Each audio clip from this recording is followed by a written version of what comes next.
and welcome to today's LinkedIn Live panel on innovative practices with AI in education. We're so excited to have you here. My name is Dr. Kelly McNeil, and I'm a senior learning experience designer at Digital Promise, where I help design playful, purpose driven professional learning experiences that empower educators to explore emerging technologies with confidence and creativity. Before we dive in, I want to take a moment to thank the sponsors who help make this conversation possible: HP, Microsoft, and Intel, for their continued commitment to innovation and education in the digital age. We're so grateful for their partnership in supporting this important work. I'm also joined today by my amazing colleagues at Digital Promise, Nick and Jasmine, who will be supporting behind the scenes by monitoring the chat and sharing your questions as they come in. So please don't be shy. We want to make this a dynamic and interactive conversation. Drop your thoughts, reactions, and questions in the chat throughout the session.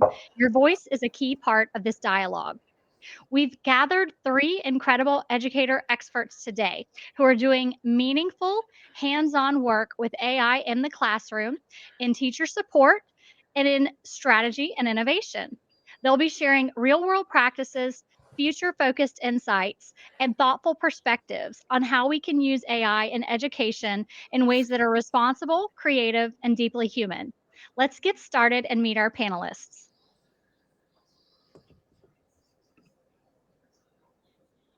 Jean, you can lead us off.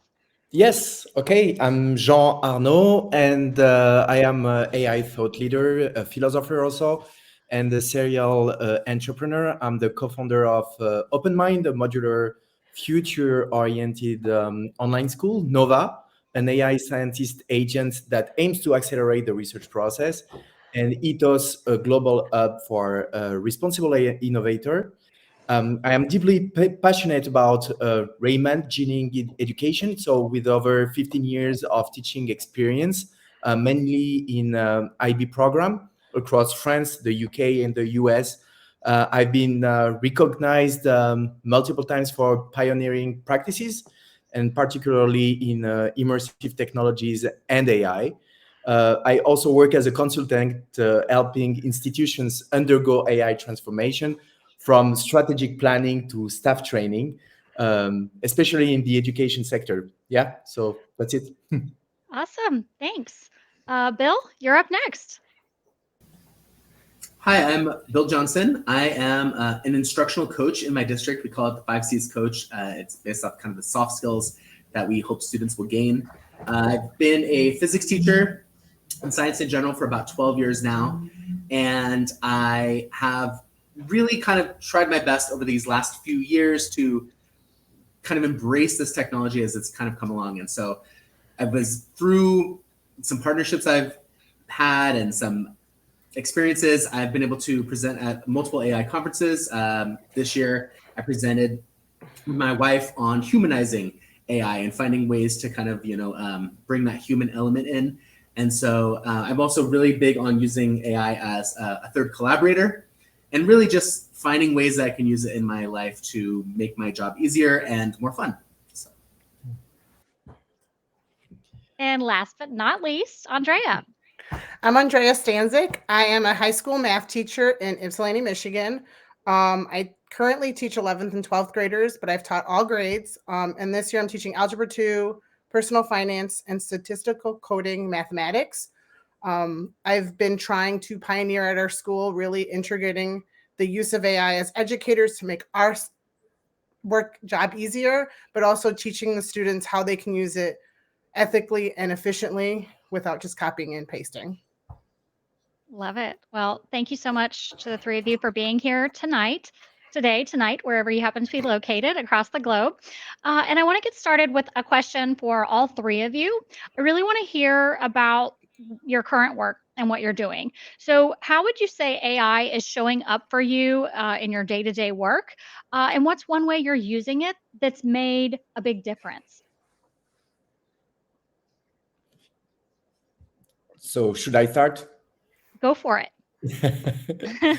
So I use AI daily, as a lot of people, I think. So not just as a tool, but as a true collaborator. I use it to summarize dense research, and generate fresh angles for everything I build, whether it's a presentation, a prototype, or the structure of a new initiative. I also rely on it to translate complex text that I write, for instance, articles or pitches. And as you can hear, my native language is French, and it carries nuances that are not always fully developed in my business English. So, yes, AI helps bridge that gap. But the most transformative aspect for me has been using AI as a dialogue partner. I ask it to challenge my assumptions, to poke holes in my reasoning, and to offer counter arguments.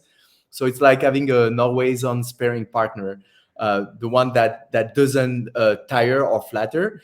And as long as I remain the one guiding the intention and adding the final human touch to the output, I feel quite confident. So yes, overall, AI has significantly improved both the speed and depth of my work. That's wonderful. Bill, how about you? Yeah, so I have two roles as an instructional coach. I work a lot with teachers, and then as a teacher, I work with my students, obviously. And so I've been really trying to use it in all different types of ways. A lot like Jean, I use it as sort of anticipating responses to things, whether it's a challenging conversation, misconceptions that my students might run into on a topic, or places where they might get stuck. Obviously, I use it to kind of like generate a lot of content for my classes, but really I've been excited lately about using it for coding. One of the most engaging things I ever did was during COVID, I wrote this little game for my students, and they loved it. And I've been using it ever since, but it took a tremendous amount of time, to kind of put it together, this like physics game for my kids.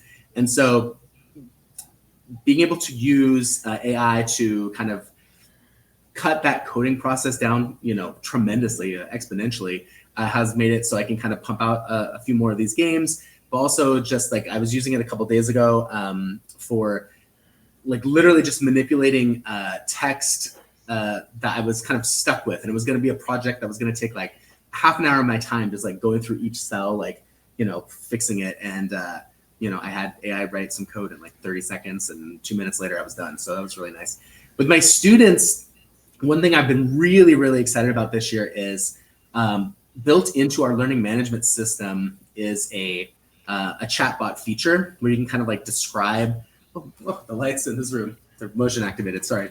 There's like a chatbot feature. And so I asked my kids today, every assignment I give them, I added this chatbot to it. And I asked them today, like, how many of you guys are using it? About half of them were. I said, how many of them feel like it's helping them understand the content? About half of them were. So if 30 seconds of work on my time can help 25% of my students, that's valuable time spent. That's awesome. And yeah, the coding, are you using that term vibe coding? I saw that pop up. I don't know. It was like a couple weeks ago, and it's this term related to people using AI to help them with coding and in all ages. So very interesting. Okay, Andrea, how about you? Like Bill, I use it almost every day as a teacher, but then also getting my students to kind of use it to help them with the math and giving them feedback. There's a lot of AI powered like graphing tools out there on the computer, but also on the calculator that they can code something or tell it to do something and it'll give them feedback. Or if they're stuck on something, they could type in like where their misconception is, and it'll kind of guide them through it, not give them the answer. So if the student goes, oh, I don't know, the AI tool kind of guides them to like, oh, well, where are you stuck? It doesn't just give them the answer. So it's been helpful to kind of hone their critical thinking skills. I've also am one of the pioneers at our school trying to get some of the other teachers using it within their classroom and for projects. So that's kind of where I'm at right now. That's great. So let's talk about that. You mentioned, trying to get your other colleagues into it. We know as educators, change is tricky. We know some of us as educators, we sort of resist that. So, what would you say has helped, or how have you helped your colleagues or your community lean into AI with confidence and creativity? And I'll go to Jean. I'll go to you first. Yeah. Yeah. Okay. So I think in my case it was more. I think it was the collective exploration. So we started with simple, non-intimidating use cases like using AI to draft email or generate lesson plans. Some of them used AI already, and some of them didn't like it for some reason. So. And I think that these simple use cases allowed people to see quick, tangible results. So then we created a judgment-free space where everyone could experiment and share what worked and or didn't, and have feedback on it. And from there, we began experimenting in the classroom and held regular meetings to share our experiences with again, specific use cases. So it could be, for example, in history to compare two scenarios. So if you were, for example, on this side during a war, on another side, the narrative is changing. So you can see the biases in history, for example. So through this collaborative process, we started to identify the most promising application, especially those that truly benefit students. One example was using AI as a collaborator to sharpen critical thinking through a Socratic method, where the AI poses questions instead of providing answers. Another was engaging it in philosophical dialogue with both sides, taking turns challenging each other thinking. And finally, what struck me most was how AI helped objectify the discussion, giving shape to something usually abstract, because you rarely see your discussion except in video and all of this. But it's not an object where on which you can reflect, right? So it created space for deeper meta reflection. And I believe that this is a profound shift, because students begin to see how they think, which allows them, together with a teacher, to develop the most effective strategies for improvement in a way. And AI enables what we've long dreamed of, a truly personalized education where the students take charge of their own learning and the teacher becomes like more a guide or a mentor. Yeah, I think that that's great. I love the approach you have with experimentation, and I hear that your community really leans into that, feels that it's judgment-free zone, so they can do that safely and learn from that. I really also like how you mentioned it doesn't always come out right. Sometimes what you get is great, and sometimes you have to iterate and you have to talk about that. So I love that. Bill, what about you? So as an instructional coach, part of my job is to kind of get people on board, whether it's district initiatives, school initiatives, new PD, whatever we're doing. And so as an example, this year we were really kind of trying to stretch our staff and bring in some AI and AI tools. And I started it right off the bat with transparency. I like to let people know what I'm comfortable with using AI, what I'm not comfortable using it with. And I also let them know that they're allowed to set their own boundaries as well, right? The things that they are okay with, the things that they're not okay with, that's fine, right? Where it's okay to have boundaries about, especially some new emerging technology, And so that's my number one place, is I always come from a space of transparency. But that also includes when I use it, right? So when I use it, my staff knows, because I'll explicitly call it out. We'll be in a presentation, I'll be like, oh yes, and I used AI for this, or with my students, same thing. And I think that really comes down to the idea of normalizing it, right? It's not some weird thing that I should be hiding. And I think this ties to a lot, especially in education. A lot of people see it as like a cheating tool, right? Mm-hmm. And so you feel like you have to hide it, because if if the kids know that I've used AI, now I'm allowing them to cheat, and that's where we're trying to I think by normalizing it, we can move away from that narrative of it just being this tool for avoiding work, right? And understanding that this tool and these sets of tools are going to allow us more time to do the things that we love, right? And that's what I try to focus on, which is, I've started PDs where I've said, think about your job, think about the things that you love about your job, and think about the things that you don't love so much. And the things people love is the human, the interaction, the being able to collaborate with people. And I tell my staff, like, you know, AI can get rid of that all that other stuff, that boilerplate, that like stuff that every day is just sort of like dragging you down, so that you can get back to the stuff that you love. And that has brought a lot of people on board, because, you know, I mean, as teachers, we always want more time to do the things we love, right? So Yeah, of course. I mean, I think transparency for sure is, I mean, that's important everywhere you go. And it's funny how you mentioned your transparency with your use of it. My colleagues are probably laughing in the chat right now because literally anything that I do it, and I use it in quite a bit of things. I'm like, oh, by the way, GPT helped me on this one. Just letting you know. Like, I'm always saying that, so I relate to that for sure. But I think that's great. Okay, so let's imagine a little bit forward in the future now. What innovations, since our theme, tonight is innovations with AI, what innovations with AI are you excited about in the near future? What do you think is just around the corner that educators should have on their radar? And Andrea, I'm going to go to you. Okay.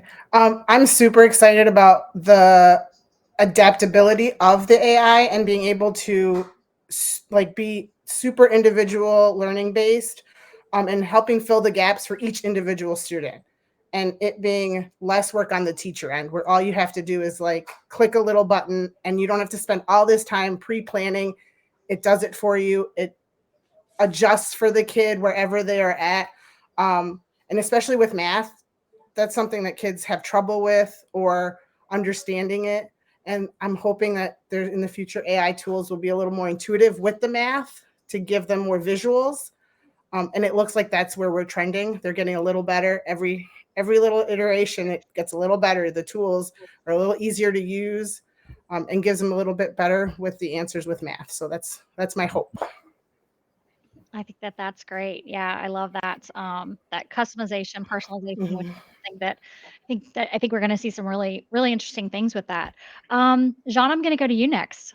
Yeah, so I am very interested by the technical tools that we will have, and I mean that's my almost daily job. So this is what I'm seeing every day with the startups that are coming, and we have a lot of ed tech, which is reassuring because people that they understand that AI will play a big role in the future, and they take their responsibility to build something more ethical and that can have a big impact on this world. So I see AI co-teaching assistants, and they are definitely are on the horizon, not as a replacement, but as a companion. So you need to imagine classroom agents that adapt to each student's pace, provide real-time feedback, bridge language gaps, or assist with personalized learning strategies, right?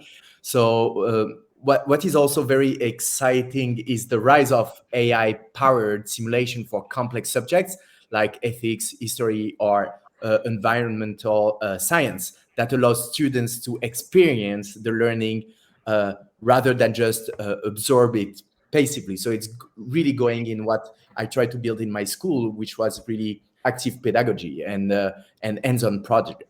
Hands-on project. So even more transformative is the arrival of multimodal AI. So systems that can understand and generate across text, voice, images, and video. So it means that students could, for example, ask a question by speaking and receive a visual and spoken explanation tailored to their level. It could be upload a diagram or and written note and get instant feedback or corrections, or it can be watch a historical video and engage in real-time Q&A with an AI that interpret both the visuals and the narrative. So these two will integrate into everyday platforms, and it will make the shift feel almost invisible, but it will be very impactful also. So educators must stay alert to these changes and not just to adopt them, but also to shape the direction and the purpose of it. So I think teachers need to take their part of responsibility by by talking with innovators. They are a part of the change also. Yeah, I mean. That's great. That's great. Yeah, you talk about multimodal AI. I don't think a lot of people are talking about it right now. I do think when ChatGPT had one of its recent uh, new model updates, I think that they were showing off some of these. I still haven't seen them really out in the wild, out in use. I consider myself to use quite a bit of AI, so I am really interested and curious to see how those tools will evolve and how comfortable we are or how uncomfortable we are, or even, all of us here were pretty much early adopters, innovators, on the cutting edge pretty much. But I still see where as it keeps going into realms potentially science fiction, right? We think of we've seen these things in movies before, which sort of brings up my next question that is interesting too, as I'm thinking about if you've ever talked to AI and ask it to present its view of what AI is, and we think about the movies and how movies have portrayed AI and as this big scary thing. So let's talk about myths and misunderstandings. And from your perspective, what is a myth or some sort of misunderstanding about AI that you have run into? Let's clear it up here for our audience. And I'm going to go to Andrea. So like John said, it's people think it's going to replace teachers. That's what a lot of educators are scared of. It's going to replace me. And it's like, well, it can't do your job better than you. It's a tool. It'll help you. It's a thinking partner. It's a extra resource that you can use. So trying to help other educators understand that like it gives you what you give it. It doesn't come up with new things that you did not provide it. And for some educators, the fact that it could do some of those repetitive tasks or quickly write that email that you're like, I don't know what to say, or I know what to say, but I want to make sure it's professional or a different way to say it, or I need more examples for a project that's place-based. It's a good thinking partner, so you're not sitting there by yourself staring at the ceiling. So just kind of hopefully guiding people into realizing it's not a replacement. It's a partner. Yeah, I love that. Absolutely. That's how we describe it too. We often say thought partner. It's our thought partner. There will always need to be a human in the loop, especially when we start talking about responsibility and ethics. That's going to come up a little bit later. But Bill, I'm going to hop over to you. Yeah, this reminds me of an experience that I had in college. First day of class, it was like a junior level physics class. I remember the professor walking in the door and he held the book up above his head. He said, "Everything that you need to know in this class is right here in this book." He's like, you could get it from like the library, you could get it from the bookstore, and you could learn all your physics right here. And he was like, why are you here? Like, why did you decide to come to this university? And he said, "I'm not sure. I don't know the answer to that question, but you guys keep showing up, so I'm gonna keep teaching." And so I think there is some intrinsic sort of human element to learning. It doesn't mean that we can't learn without another human around. I mean, we've all done it. We've picked up stuff, but I think when we're talking about over the long term, over an entire educational experience, I mean, humans have to be part of it. I mean, never say never. I don't know. Maybe I'll eat my words in 100 years, but I'll be long gone by then. So, for me, another big myth though is, and this comes up, my students are always shocked by this when we talk about it, but like, there's a lot of students and adults, to be honest, that I think that AI knows everything, right? That like it has access to the internet. It knows everything, right? And the amount of times where we've done something. And, like I said, I produce content in my physics class using it. And I mean, sometimes we'll print out a problem set or something and it'll be nonsensical, not even, it didn't just get the wrong answer. It was wrong, and that might be a short-term problem. I was talking to a teacher that my classroom neighbor, and she had it print out a map today for her. And it said that Australia was a Polynesian island, for instance. Right. And so like, these are like little things, obviously, but it's definitely a myth, right? Especially with my students. And my wife, she does a unit in her English class where it's all about really diving into the kind of technology behind a lot of the large language models and how it works as a kind of prediction machine, and it was surprising that the amount of students that just sort of take it for granted and don't kind of understand the technology behind it. And I think that is an area of growth for educators as well, right? Not just using the tool, but also explaining like what's going on behind the scenes, right? How can we because that in itself is going to give you insight in how to use it. So. Yeah, that's great. No, that's funny. I was thinking about all the different, of course, when you mentioned proving, yeah, kids are very much like they used to use Google even, and like, oh, the top results in Google. This is what the answer is. But I've seen a few results lately, and you mentioned like, well, maybe that's changing. So images is where I feel like we used to see a lot of errors. We would see a lot of the phrases and words just nonsensical. It looked like alien language sometimes. It didn't even make sense. But one of the trends that I saw this past week with creating action figures in the likeness of yourself. Yes, I have one. I did this activity with some educators just last night.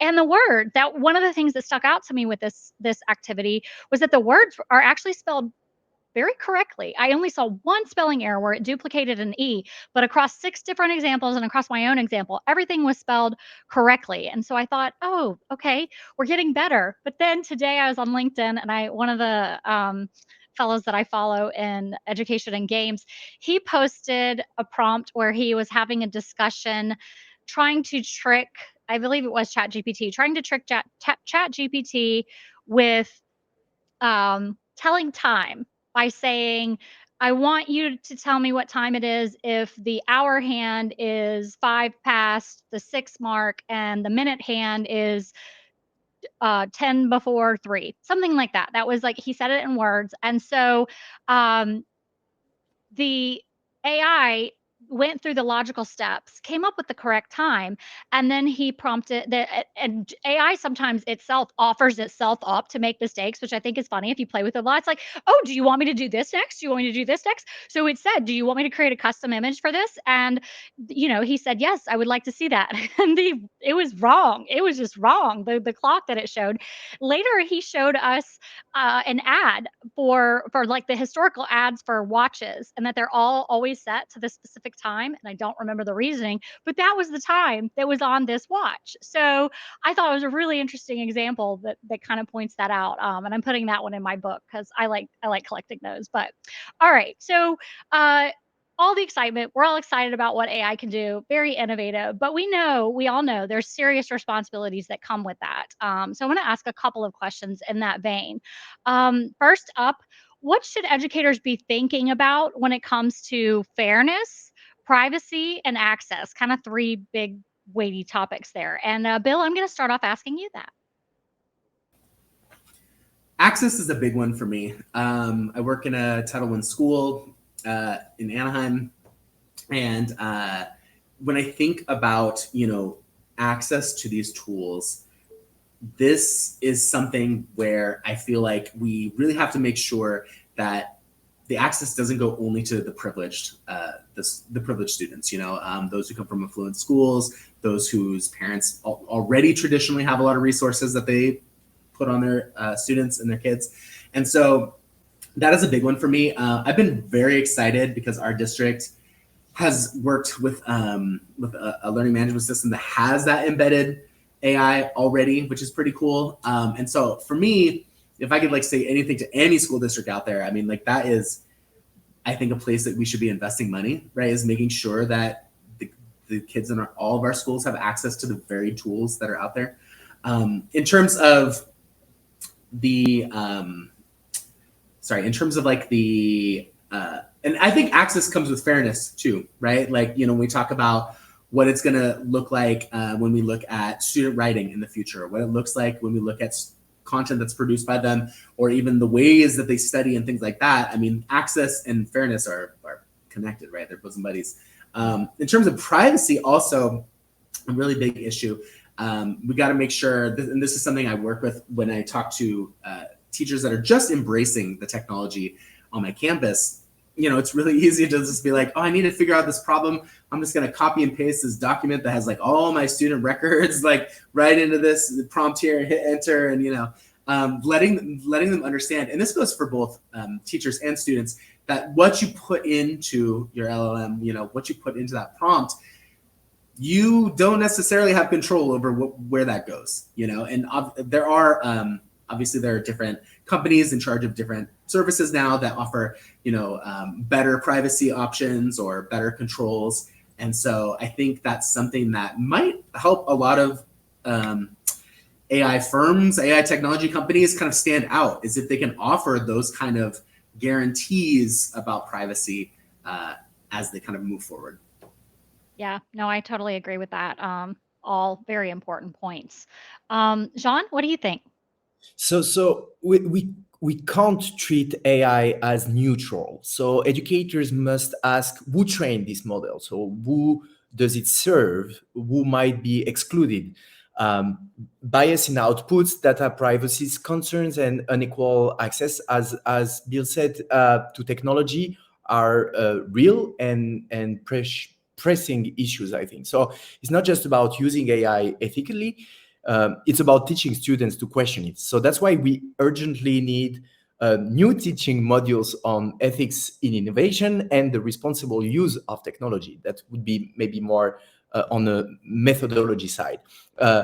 In fact, I see this as one of the ways philosophy is making a comeback in big tech and corporate environments, and in education, because the practice of questioning pushes us to reflect on the systems we built and the values embedded within them. So that's on the educational level, but there are other layers as well. So particularly the legal layer, where we need clear policies at both state and school levels, and what I would call the trust layer, trust in service providers built on their willingness to take ownership of their accountability, to be transparent, and to create environments that are safe, fair, and equitable. So, for example, how is student data being used, right? So, trust takes time and evidence, because in technology, trust is not just important; it's everything, and ultimately, it's measured far more by actions than by words. No, I think I really like what you said about methodology and thinking about how we're teaching and how you tie in philosophy. I follow I follow you on LinkedIn, so I see a lot of those posts that you share, and I just really appreciate that approach and thinking about how we need to think about teaching this differently. We're in this like, uncharted waters of what's happening here. So all right, I'm going to ask another question about that kind of talks about these responsibilities. So we don't always talk about the environmental footprint of AI, but it's out there and it matters. And Jean, this is actually one very specific reason why I reached out to you regarding this panel. So how do you think, how should we as educators think about the sustainability side of AI use? And Jean, I'm going to go to you first. Yeah, so thank you for this question. I have a lot this question during the panels that we organize all the time, because we all speak about ethical AI, and each time is like, yeah, you have this big speech about ethical AI, but there is a real impact on the environment, and it is negative, and we don't really know how to solve it right now. And it's true, AI's carbon and water footprints are largely invisible, but massive. Training large model consumes energy equivalent to that of entire cities. So, for example, training GPT-3 is estimated to have consumed 700,000 liters of fresh water just for cooling the data centers. And every time we generate an image, ask a complex question, or use an AI model for real-time tasks, we're tapping into these hidden resources. So a single 20-50 question session with a generative AI model can use as much water as a half-liter bottle, depending on the infrastructure and region. So that's why there was recently on the trend that you mentioned a little bit earlier about this kid tool, or also the Miyazaki Studio Ghibli style picture. So people started to react on the internet and say, okay, we have fun, but this has a cost, and we shouldn't ignore this cost. And as educator, we need to model responsible technology use, not just asking, can we use AI, but should we, and how we should use AI. We can teach students to be mindful digital citizens, just as we teach sustainability in other areas, right? So institutions should prioritize tools that are transparent about their environmental impact, and pressure vendors to adopt energy efficient systems and renewable sources. Yeah. No, I think that's great. And yeah, even I dug into the Studio Ghibli conversation myself recently, and yeah, it's so accessible, which is good and bad, right? It's so accessible, it's so easy. We all want to play with it, but are we thinking about what is actually happening every time we're using it? So that's a really good point. Andrea, I'm going to go to you next. Yeah, and just one of the things I thought about was, as a teacher, picking those tools that are being doing sustainable things, but also my job as an educator is to teach the students to think about these things. Maybe look at the impact it has on the environment. In my class currently, I work with a local college coalition that tries to bring in climate issues into the classroom with the math. And this is one of the tracks that we're hopefully going to include into our curriculum, is the impact of AI, and how can students, one, research it, understand it, and what can they do to let others know, advocate for people understanding the use of AI and how maybe we can make it sustainable. And giving students voice in this will hopefully have them understand the impact that, that quick AI image might have on their community if they have one of these data centers in their area. Yeah. Andrea, I also particularly know that you are actually looking at environmental projects with your students and ensuring that. So it's not related as much to specifically what the AI is using, but using it in ways to talk about the environment, I think is really important too. So I know, because I've seen your lab and I know what you're doing there. So I can't wait to see what comes out of that. Okay, so I'm going to look ahead again. And how do you see AI helping students get ready for the future, both in terms of skills and mindset? And I'm going to go to you, Andrea, for this one. So hopefully, as educators, we're able to create lessons and stuff that will help the students build not just the technical skills, but also like being able to analyze data, and some of those softer skills like critical thinking and adaptability. Because when they put a prompt in, if they don't get what they need to be able to adapt whatever prompt they had, or be able to realize, well, I'm not just going to copy paste it. I need to have some critical thinking and be like, all right, I can use what they gave me, but I need to change it to what I need. Also, like encouraging them to try it, just play around with it, see what it does. If it's not for you, that's okay. But if it's something that ends up helping you, move forward in your education and make it in your understanding, then keep using it. What I've noticed is especially useful in my math class is having them realize that it's not just a one-sided, the AI or the tools do everything. It's a collaboration. It's, you need to guide it where it needs to go. It's not guiding you. So just as an educator, just making sure you walk that path with the students as well. Yeah, I think that's really important. Bill, what do you think? I agree with a lot of what Andrea said. For me, when I think about the skills, I think about those critical thinking, those creativity skills, because a lot of the technical skills are going to change. The reality is, even, I saw a commercial on some social media for like a degree in prompt engineering, and I was thinking to myself, this is a time limited degree, right? I was in a conversation at the K-12 AI conference like a few months ago, and we're talking about the idea of a keyboard itself, like the keyboard that you use to connect to your computer is a time-limited technology. It was built so that you can communicate with computers, but as we kind of push forward, and computers can understand us better, we're not going to need keyboards anymore because we're going to talk to the computer, right? We're going to have other ways to interact with it.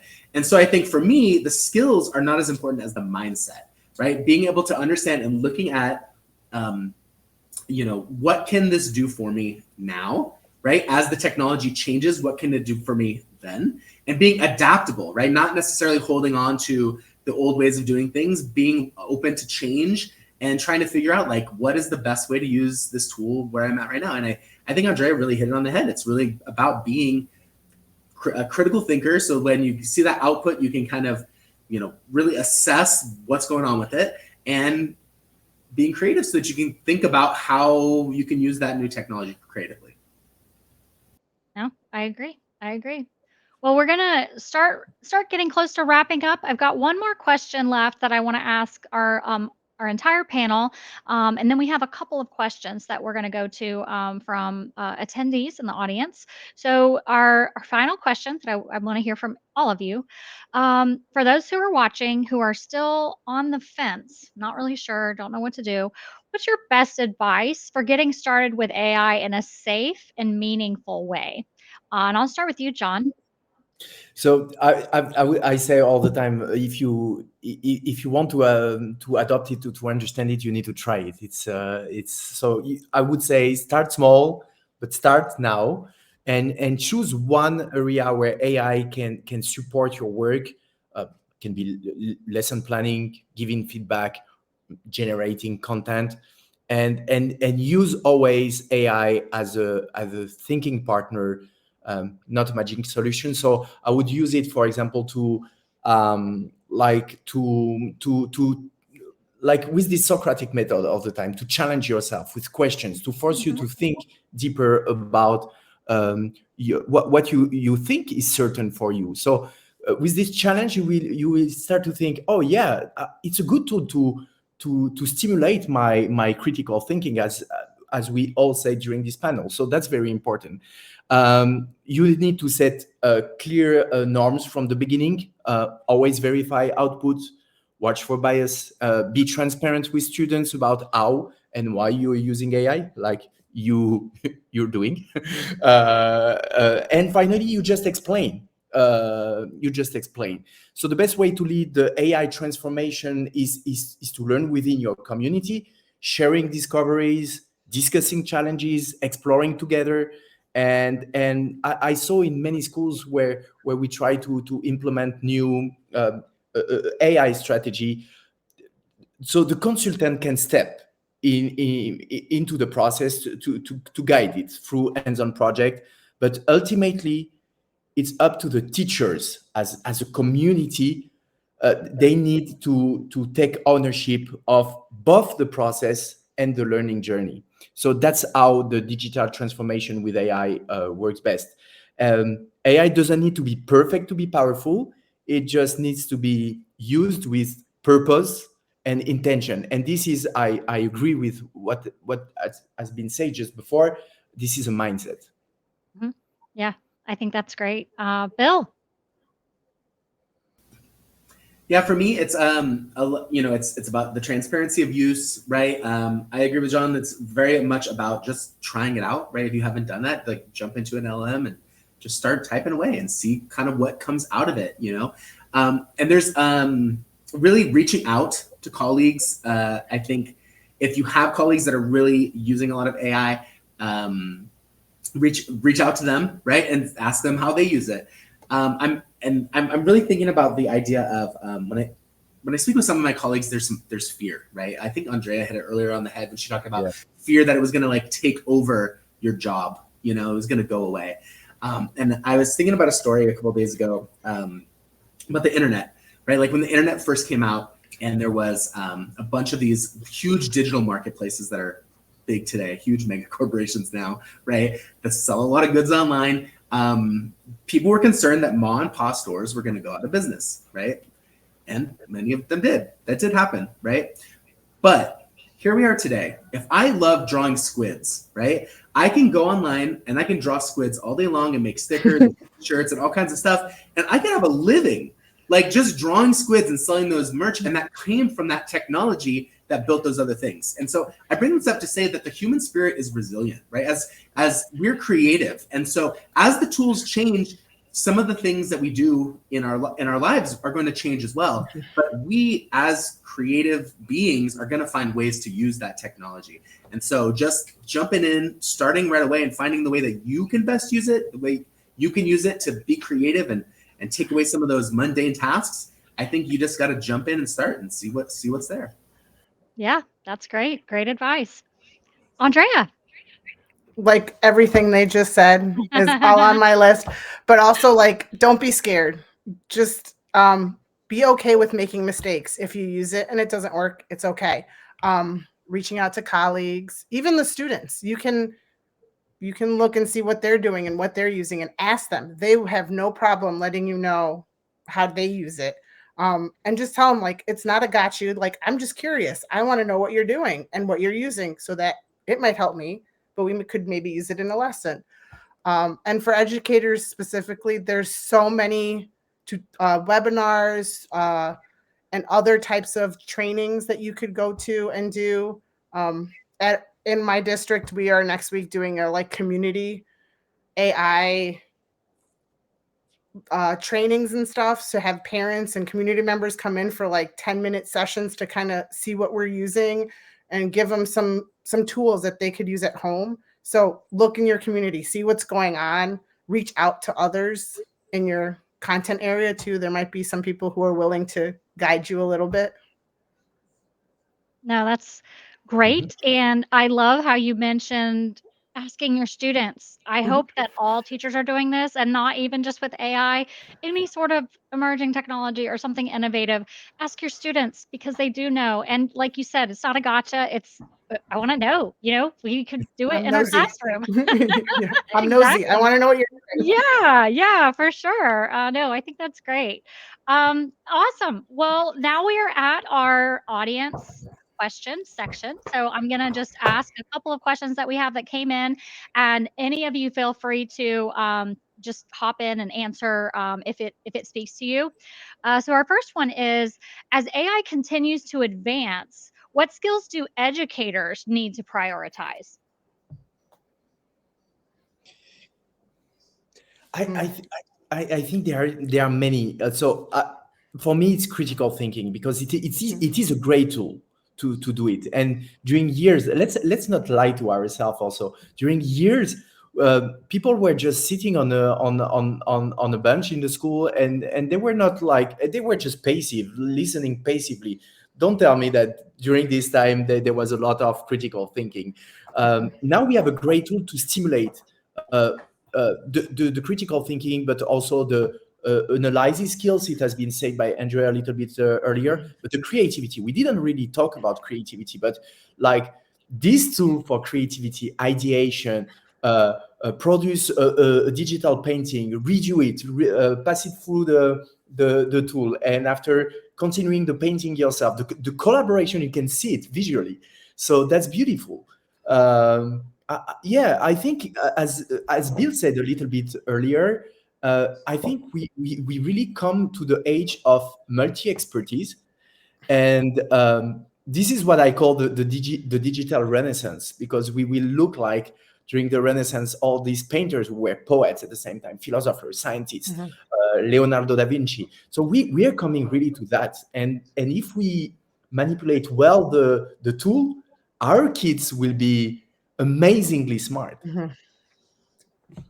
creative. And I think as a teacher, just getting them to change their mindset from that fixed, which a lot of students start off with, especially in high school, trying to get them to that growth mindset and being like, well, I can do it. I'm going to try. Please try.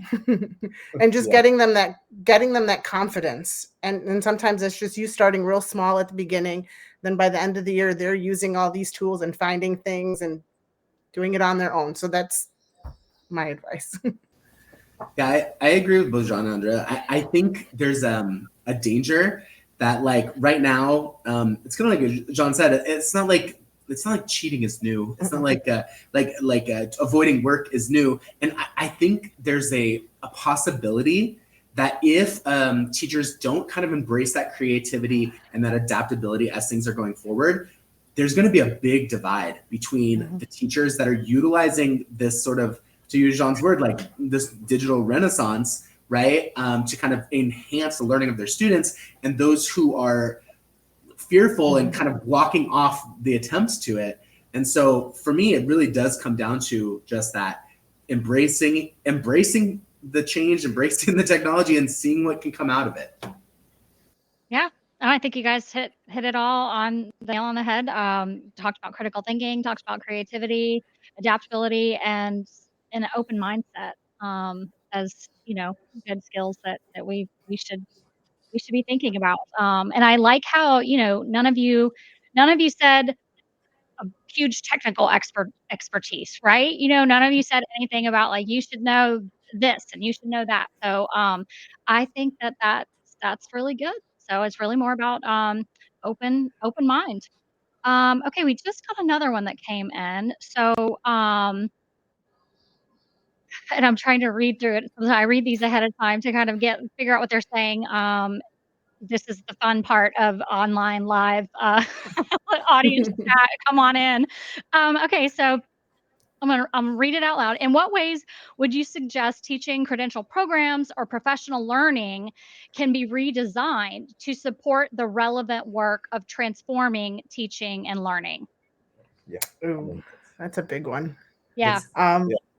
Yeah, it's just whatever the program is, being like changing kind of what they do, maybe adapting, and I don't know, some of the courses that are more textbook heavy, changing them a little bit and making it so that you're giving teachers the tools by them using it in class, in their program, in their teaching classes, so that when they get to actually teach in front of the classroom, they're not scared to use or try new tools. Yeah, that's good.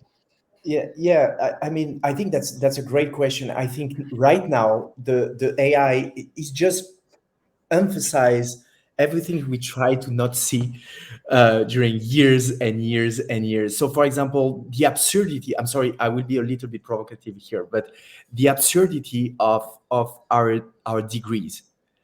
So you have a degrees, you have a PhD, and you change career. For example, you go in business during 10 years. You have a PhD at 27, 28, 30 if you were a little bit longer, and you stop during 10 years because you had a change in your career and all of this. What does mean this PhD that you had at 30 if during 10 years you did something else? That's completely absurd. And I think we really need to change our mindset completely. We learn all our life. We need to adapt. For example, I think right now the degrees are even a blocker. So when you have a PhD, you think you have the science. I mean, the expertise in one thing. It's true, but it's not enough. I would say it's not enough to be an expert in something now, and especially with AI. So as we will be all multi-expert, we can accelerate this journey, and we have this mindset that now it's all the lifelong that we will learn. I think we need to get out from this and just to accept that we will learn, and not just by going to universities, but also by practices with the others. I learn more with my peers than in university, I have to say, unfortunately.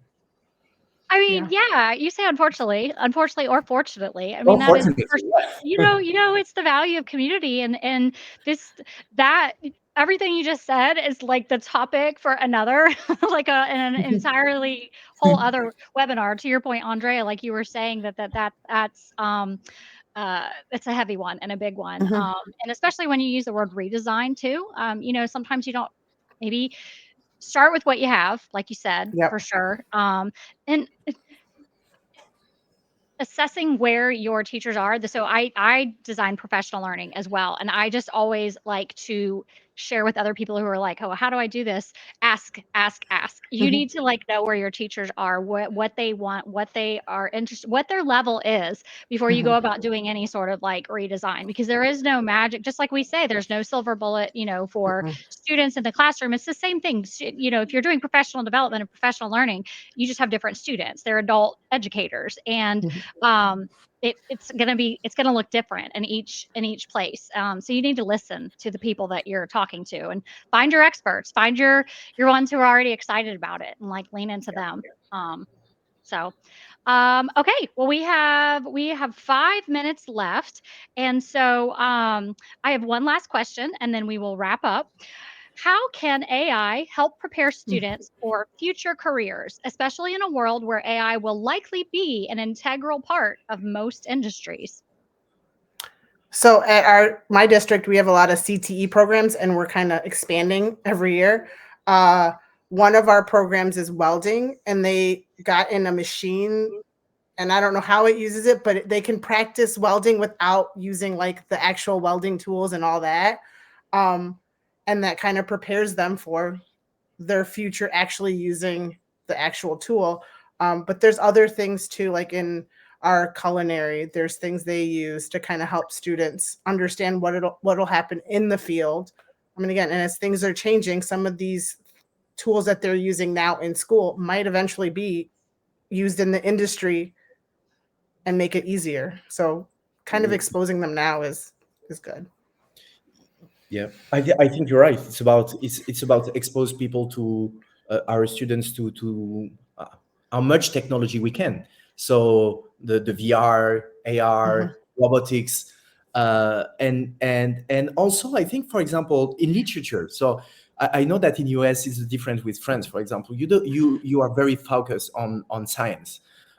But in France, we have a lot of part dedicated to philosophy, literature, history, and all of this. And I found this very beautiful because you with philosophy, I said you give meaning to things, to the word, to the science even. You question science, which is good. And with literature, there is something that is very, very interesting, is that you can, with science fiction, you can imagine the future. But you can also redesign the future. You're not forced to imagine the future just taking the state of the present and extend the possibilities. This is science fiction. You can also go to utopia and start to imagine something else. Imagine that now we change the whole system, the capitalism, the global situation, and it's happening. Fortunately or unfortunately, we'll see in the future. But it's happening, and we will need to project ourselves in a very different world than when we grew up. So I think this literature, for example, this science fiction, this exercise to project yourself in the future, something that is really it is done all the time at Stanford to develop a mindset of how the future can look like and how we build it.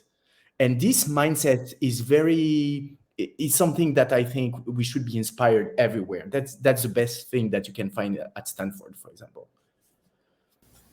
When I think kind of going off that idea of the changing future, I think when we're talking about helping the students prepare for that future, a lot of it has to be understanding that like it's not the same as it once was. We're not going to work at a company for 50 years and get your golden watch at the end, and as the technologies change and adapt and build upon each other, there are going to be a lot of traditional jobs that either change or move on, right? And so what does that mean like for our students as they're kind of pushing forward with thinking about a career? And I really do think it comes down to learning those skills that have come up 1,000 times in this conversation, right? Like if you are creative, if you're a critical thinker, if you're adaptive, and you can have the mindset to use these tools and learn, then you're going to make a great whatever you are in the future. And after working at that job for a few years and you move on to another one, you're going to make a great one of those also, whatever those jobs happen to be. if we can build those skills into our students. I mean, Very well, very well said. We are at time. So I know it's like time flies when you're having fun. So I want to say thank you so much to our audience for joining us tonight or today, tonight, wherever you happen to be. Thank you so much to our panelists. You can find all of them on LinkedIn or on X. We will be dropping the links to their profiles in the comment section in the chat, and would like you all to stay tuned. We have a white paper that will be coming out and being published. But in the meantime, you can check out our 2024 white paper, Access to Powerful Technology as a Catalyst for Career Pathway Engagement. This featured Bill and the Anaheim High School in that, some of the practices that were happening there. So yeah, thank you all so much. It was great to have you here this evening, and I hope you all learned some things. Have a wonderful evening. Bye. Bye.